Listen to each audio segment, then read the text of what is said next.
MIM को भारी अक्सरियत से जो ना कामयाबी यकीनी है, लेकिन पोलिंग परसेंटेज बढ़ा के भारी अक्सरियत से कामयाब करने के लिए मैं अपील कर रहा हूँ आप लोग से। मजलिस इत्तेहादुल मुस्लिमीन की ताईद में हल्का बहादुरपुरा के जिम्मेदार पालम रोड दूध बोली एजाज पहलवान की रिहाइश पर जमीयतुल अहले हदीस और जमीयतुल कुरैश के जिम्मेदारों ने मुकम्मल ताईद 9 असेंबली सीट्स पर मजलिस इत्तेहादुल मुस्लिमीन की है, जिसमें बहादुरपुरा असेंबली उम्मीदवार मोहम्मद मुबीन और दूध बोली कॉरपोरेटर मोहम्मद सलीम ने भी शिरकत किया और साथ ही साथ अवाम से भारी अक्सरियत में वोट डालने के लिए किया अपील। अस्सलाम वालेकुम रहमतुल्लाहि व बरकातुहू। हामिदुम व मुसल्लियन अम्मा बाद। आज का ये खुसूसी इजलास हमारे हल्के असेंबली बहादुरपुरा के उम्मीदवार की तहनीत के लिए और उनके इस्तकबाल के लिए यहाँ पर मुनक्किद किया गया है। और इस इजलास में जमीयत अहले हदीस हैदराबाद और सिकंदराबाद के अमीर जनाब शफीक आलम खान साहब जामई हमारे साथ हैं और उनके अलावा जमीयत अहले हदीस के मुख्तलिफ हल्क़ेजात के नुमाइंदे यहाँ पर मौजूद हैं। हल्के मोइन बाग, हल्के चंद्रायन गुप्ता, हल्के चंदूलाल बारादरी और हल्के मुगलपुरा के अलावा हल्के रमनसपुरा, ये सारे के सारे यहाँ पर अल्हम्दुलिल्लाह जमा हैं। कल भी हमने ऐलान किया था कि तमाम नौजवानान और मुहिब्बान अहले हदीस की जानिब से इस इंतखाबात में हम मजलिस इत्तेहादुल मुस्लिमीन के कुल 9 उम्मीदवारों की मुकम्मल तौर पर तायीद कर रहे हैं और हमारा हर वोट मजलिस इत्तेहादुल मुस्लिमीन के हक़ में इस्तेमाल किया जाएगा।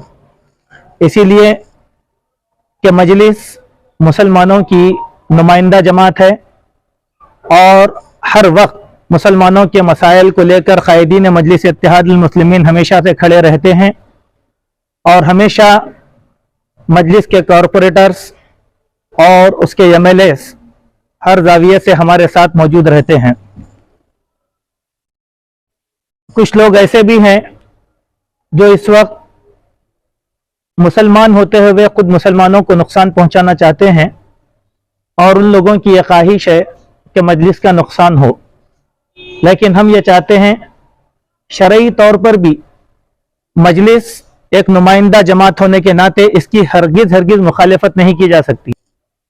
मुसलमानों के शुरू से जो दुश्मन बने आए हैं या मुखालिफ बने आए हैं, कांग्रेस की ये कोशिश है कि पुराने शहर के अंदर मजलिस इत्तेहादुल मुस्लिमीन के 2 हलकों पर उसको नुकसान पहुंचाया जाए, लेकिन हम लोगों के लिए यह ज़रूरी है कि भारी अक्सरियत के साथ हमारे उम्मीदवारों को जिताकर इनका मुंह तोड़ जवाब देना चाहिए।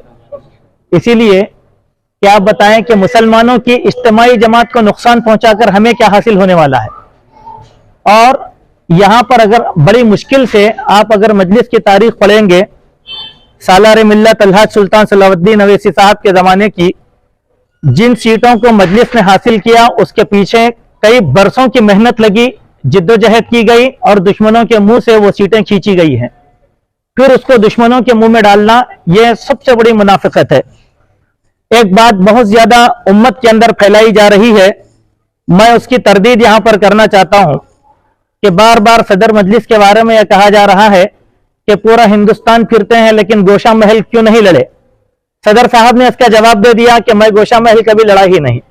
फिर आज सवाल पैदा नहीं होता। मैं आपको चूंकि मीडिया है इसीलिए मैं अपनी तरफ से इसका जवाब यह देना चाहता हूं कि गोशा महल के अंदर गैर मुस्लिमों के कुल 1,84,000 से ज्यादा वोट हैं और मुसलमानों के 58,000 वोट हैं। अगर मुसलमान 100% वोटिंग अगर मुस्लिम उम्मीदवार के हक में भी करे तो वो कामयाब होने वाले नहीं है। अगर गलती से कोई मुसलमान वहां पर खड़ गया तो फिर फिरका परस्ती को हवा मिलेगी और फिरका परस्त लोग जो है बहुत ज्यादा एकजा होने के अंदेशे बहुत ज्यादा हैं जो अब तक हुआ। उस मलून के बारे में मैं आपको एक बात कहना चाहता हूं। मलून ने पहला इलेक्शन 1 लाख से ज्यादा वोटों से कामयाब हुआ था दूसरा इलेक्शन 61,000 वोटों से कामयाब हुआ। ये उसकी कामयाबी के अंदर या उसकी शोहरत के अंदर तखफीफ हुई है, तखफीफ हुई है। ऐसे वक्त में अगर हम मुत्तहदा तौर पर जिस तरीके से सदर मजलिस ने कहा कि टीआरएस के उम्मीदवार को कामयाब बनाएं, गोशा महल में अगर हम टीआरएस के उम्मीदवार को कामयाब बनाएंगे तो यही उस मलून का सबसे बड़ा जवाब होगा। और उस वक्त होगा जब हमारे वोट जो है मुंतशिर ना हो। लेकिन कुछ लोग इन नोटों को मुंतशिर करना चाहते हैं। हम ये भी बात आपके सामने अर्ज कर देना चाहते हैं कि अल्हम्दुलिल्लाह जमीयत अहले हदीस के साथ मजलिस का हमेशा ताउन रहा है, उनके कॉरपोरेटर्स का ताउन रहा है और उनके एमएलएस का ताउन रहा है। हमको इस ताउन को अपने पेश नजर हमेशा हमेशा रखना चाहिए। और एक बात यह कहना चाहता हूं कि जब भी मसाजिद के ताल्लुक से कोई मसला हो, मैं मस्जिद हबीब की मिसाल आपके सामने देना चाहता हूं कि मस्जिद हबीब में जब तामीरात का मसला हुआ तो जनाब कौसर मोहिउद्दीन साहब अपनी हिम्मत पर खड़े रहकर उन्होंने मस्जिद को तामीर करवाने के लिए हमारी बहुत ज्यादा मदद की है। इसीलिए भी हम अहले हदीस हजरात जो पुराने शहर में हैं वो मजलिस इत्तेहादुल मुस्लिमीन के उम्मीदवारों की भरपूर तायीद करते हैं और इंशाअल्लाह हमेशा उनकी तायीद करते रहेंगे, इस उम्मीद के साथ कि उनका ताउन भी हमारे साथ रहेगा। आज की यह खुसूसी मजलिस में कि जमीयतुल कुरैश के जिम्मेदारान भी यहां पर मौजूद हैं। इंशाअल्लाह जनाब अब्दुल कादर साहब जो जमीयत के जिम्मेदार हैं, जनाब अब्दुल जलील एजाज साहब वो भी कुरैश बरादरी से ताल्लुक रखने वाले हैं। अल्हम्दुलिल्लाह आज हमारे साथ हैं। इंशाअल्लाह सारी जमीयतुल कुरैश की भी तायीद मजलिस इत्तेहादुल मुस्लिमीन के। मैं तमाम मुसलमानों से और तमाम मुसलमान बहन भाइयों से और तमाम कुरैश बरादरी से अपील करता हूं कि एमआईएम को भारी अक्सरियत से जो ना कामयाबी यकीनी है, लेकिन पोलिंग परसेंटेज बढ़ा के भारी अक्सरियत से कामयाब करने के लिए मैं अपील कर रहा हूं आप लोग से। और यही हम सब की दुआ है और यही हम सब से इल्तिजा करते हैं कि एमआईएम को भारी अक्सरियत से कामयाब करें। और कामयाबी यकीनी है, लेकिन भारी अक्सरियत से पोलिंग परसेंटेज बढ़ा के इसको कामयाब करें। वालेकुम वरहमतुल्लाहि वबरकातुहू। इस बार इलेक्शन में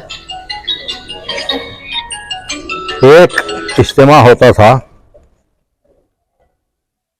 और मरकजी तौर पे जो है जमात की तायीद और उम्मीदवारों की तायीद कर दी जाती थी। अब हल्केवारी हो रहा है, हालात नाजुक हैं, दुश्मन बढ़ गए हैं, इसीलिए जो है हर हल्के में कई कई इज्तिमा हो रहे हैं, इस ताल्लुक से कई कई मीटिंगें हो रही हैं।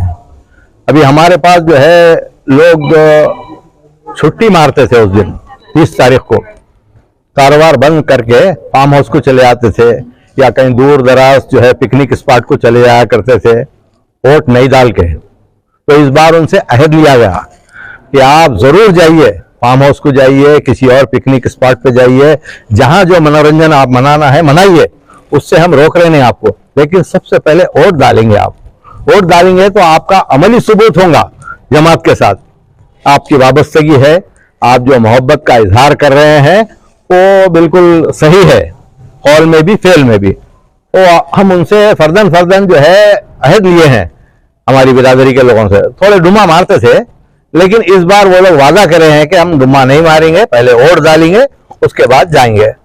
ये हमारी जो है चाहत है जमात के साथ, न सिर्फ जमात के साथ है बल्कि जमात जिसको चाहती है हम भी उसको चाहते हैं। जैसे जमात अगर ये ऐलान करी कि रियासत में जो है आप बीआरएस को वोट देके कामयाब बनाइए, इंशाल्लाह हमारा भी वही ख्याल है, जो जमात का ख्याल है हमारा भी वही ख्याल है।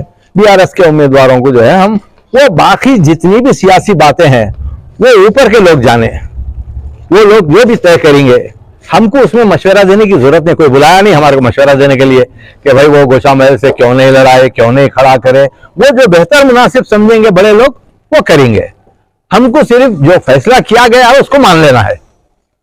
अगर आप वाकई चाहते हैं जमात को तो हमारा ये ख्याल है कि जितने उम्मीदवार मजलिस की जानिब से खड़े किए गए हैं उन तमाम को कामयाब बनाना, और जो मुखालिफिन है इस बार बढ़ भी गए हैं मुखालिफिन और बहुत जोरों पे मुखालिफत चल रही है। इंशाअल्लाह आप फिक्रमंद मत होइए, वो सिर्फ पब्लिक मीटिंग की हद तक है और थोड़े लतीफे उतीफे सुनने की हद तक है, हंस लेते बोल लेते चले आते। वोट तो मजलिस को ही पड़ेगा, और जितने लोगों के मजलिस जलसों में पब्लिक आप ज्यादा देख रहे हैं ना, वो उतने वोट नहीं पड़ने वाले हैं। वो मुख्तलिफ मुकामात से आए हुए लोग हैं, इसमें आपको फिक्रमंद होने की जरूरत नहीं है। उनकी जमानतें जब्त होने वाली हैं इंशाल्लाह। और ये जो प्रोग्राम रखा गया है, इंशाल्लाह इससे ज्यादा अजीम पैमाने पे एक प्रोग्राम जो है हमारे एमएलए जीत के आने के बाद रखेंगे इंशाल्लाह।